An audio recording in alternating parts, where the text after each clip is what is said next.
Hello दोस्तों, आज मैं फिजिक्स के ध्वनि चैप्टर से पूरे 18 क्वेश्चन लेकर आया हुआ हूँ जो कि बहुत ही महत्वपूर्ण हैं और इन्हीं 18 प्रश्नों को आज हम लोग देखेंगे। ठीक है दोस्तों वीडियो शुरू करने से पहले जो लोग अभी तक हमारे चैनल को सब्सक्राइब नहीं किया है चैनल को सब्सक्राइब कर लीजिए और बेल आइकन को भी दबा दीजिए। और यह वीडियो काफ़ी इंपॉर्टेंट है दोस्तों। यह वीडियो जो है मैंने स्पेशली ग्रुप डी के लिए बनाया हुआ है। आप इसको NTPC के लिए भी यूज कर सकते हैं। ठीक है दोस्तों, तो चलिए वीडियो को शुरू कर लेते हैं।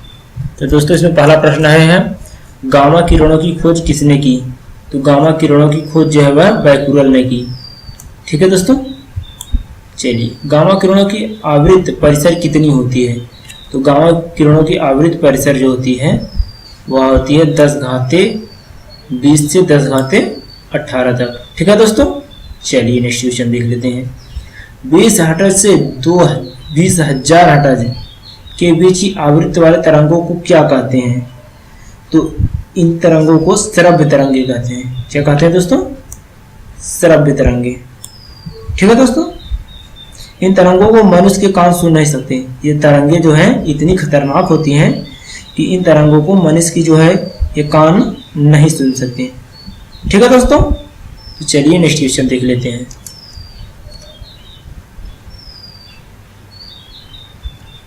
चलिए दोस्तों नेक्स्ट क्वेश्चन, कार्बन डाइऑक्साइड में ध्वनि की चाल कितनी मीटर प्रति सेकंड होती है? तो कार्बन डाइऑक्साइड में जो है वह 260 मीटर प्रति सेकंड होती है।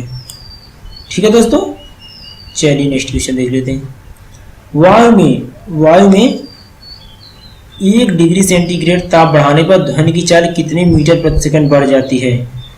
तो दोस्तों यह जो है 0.61। ठीक है दोस्तों, कितना 0.61 मीटर प्रति सेकंड बढ़ जाती है। ठीक है दोस्तों, चलिए नेक्स्ट क्वेश्चन देख लेते हैं। चलिए दोस्तों क्वेश्चन नंबर 7, साधारण बातचीत में ध्वनि की तीव्रता कितनी होती है? तो साधारण बातचीत में है ध्वनि की तीव्रता 30 से 40 डेसिबल होती है। ठीक है दोस्तों, कितना डेसिबल। ठीक है, मिसाइल की ध्वनि की तीव्रता कितनी होती है? तो मिसाइल की ध्वनि की तीव्रता जो होती है वह 180 होती है। ठीक है दोस्तों, चलिए और जो लोग जोर से बातचीत करते हैं उनकी जो है 50 से 60 होती है। ठीक है दोस्तों, और 90 से 100 जो है ट्रैक्टर हुआ इसकी जो आवाज निकलती है वह 90 से 100 होती है। ठीक है, चलिए नेक्स्ट क्वेश्चन देख लेते हैं। तो नेक्स्ट क्वेश्चन है दोस्तों क्वेश्चन नंबर 9, डॉपलर प्रभाव किस वर्ष प्रस्तुत किया गया? तो यह जो है 1842 में प्रस्तुत किया गया।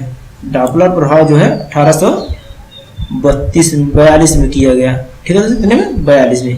ठीक है, इसको जॉन डॉपलर ने इसका जो है प्रभाव को प्रस्तुत किया था। ठीक है, चलिए नेक्स्ट क्वेश्चन देख लेते हैं।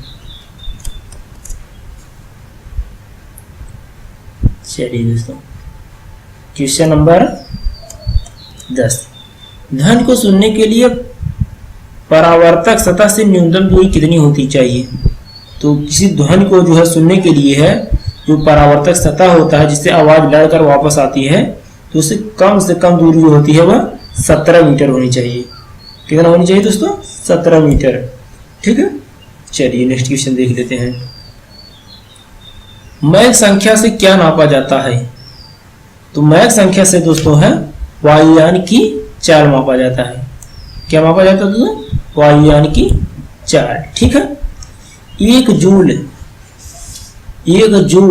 कितने कैलोरी के बराबर होता है? तो एक जूल जो है वह 0.24 कैलोरी के बराबर होता है। कितना दोस्तों? 0.24 कैलोरी के बराबर होता है। ठीक है, चलिए नेक्स्ट क्वेश्चन देख लेते हैं। चलिए दोस्तों क्वेश्चन नंबर 13, ठीक है, एक ब्रिटिश थर्मल यूनिट कितने कैलोरी के बराबर होता है? एक ब्रिटिश थर्मल यूनिट का ये जो है ये सिंबल है, आप लोग इसको याद कर लीजिए। इसको कहीं भी पेपर में पूछ लेता है कि यही दिया जाएगा BTH यू डॉट। ठीक है दोस्तों, अगर यह दे दिया जाए पूछे किसका सिंबल है, तो यह ब्रिटिश थर्मल यूनिट का सिंबल है। ठीक है दोस्तों, तो यह कितने कैलोरी के बराबर है, यह 252 कैलोरी के बराबर है। कितने दोस्तों, 252 कैलोरी के। ठीक है, चलिए कमरे का सामान्य तापमान कितना होता है, तो जो है कमरे का जो है सामान्य तापमान जो होता है वह 27 होता है, 27 डिग्री सेंटीग्रेड। ठीक है दोस्तों, चलिए बर्फ की विशिष्ट ऊष्मा कितने कैलोरी प्रति ग्राम डिग्री सेंटीग्रेड में होता है, जो बर्फ की होती है वह 0.50। ठीक है दोस्तों, चलिए नेक्स्ट क्वेश्चन देख लेते हैं। चलिए दोस्तों क्वेश्चन नंबर 16। ठीक है दोस्तों, पृथ्वी का वायुमंडल किस विधि से गर्म होती है। पृथ्वी जो है वह ये तो गर्म होती है, सभी को मालूम है कि यह गर्म होती है, तो किस विधि से गर्म होती है, तो यह जो है संवहन विधि, यह जो है जो विधि होती है गर्म होने की पृथ्वी के, यह संवहन विधि होती है। ठीक है, पृथ्वी का जो वायुमंडल ये देखते हैं आप लोग गर्म होता है, यह संवहन विधि से ही गर्म होता है। ठीक है दोस्तों, निम्नलिखित में से शीतलन का नियम किसने दिया था, तो न्यूटन ने ही शीतलन का नियम दिया था। ठीक है दोस्तों, चलिए तो दोस्तों ये हमारे पास थे पूरा टोटल 17 क्वेश्चन जो कि बहुत ही महत्वपूर्ण थे हैं, और ये सारे प्रश्न जो हैं फिजिक्स के ध्वनि चैप्टर से हैं। ठीक है दोस्तों, फिजिक्स के ध्वनि चैप्टर के ये पूरे 17 क्वेश्चन थे। अब हम नेक्स्ट वीडियो में जो है वह गैसों के बारे में लेकर आएंगे। ठीक है दोस्तों, ठीक है, गैसों के बारे में, हो सकता है गैसों के बारे में अगर ना लाएं तो हम प्रकाश के बारे में जरूर लेकर आएंगे। ठीक है दोस्तों, तो दोस्तों चलिए नेक्स्ट वीडियो में हम लोग आप लोगों से फिर से मिलेंगे। दोस्तों जो लोग अभी तक हमारे चैनल को सब्सक्राइब नहीं किए हैं दोस्तों चैनल को सब्सक्राइब कर लीजिए और बेल आइकन को भी दबा दीजिए, और दोस्तों अपने दोस्तों में इसी वीडियो को जरूर शेयर कीजिएगा। ठीक है दोस्तों, ताकि आपके मित्र जो हैं वह भी इन वीडियो को देख सके हैं और हमारे चैनल से जुड़ सकें। ठीक है दोस्तों, ओके, गुड बाय।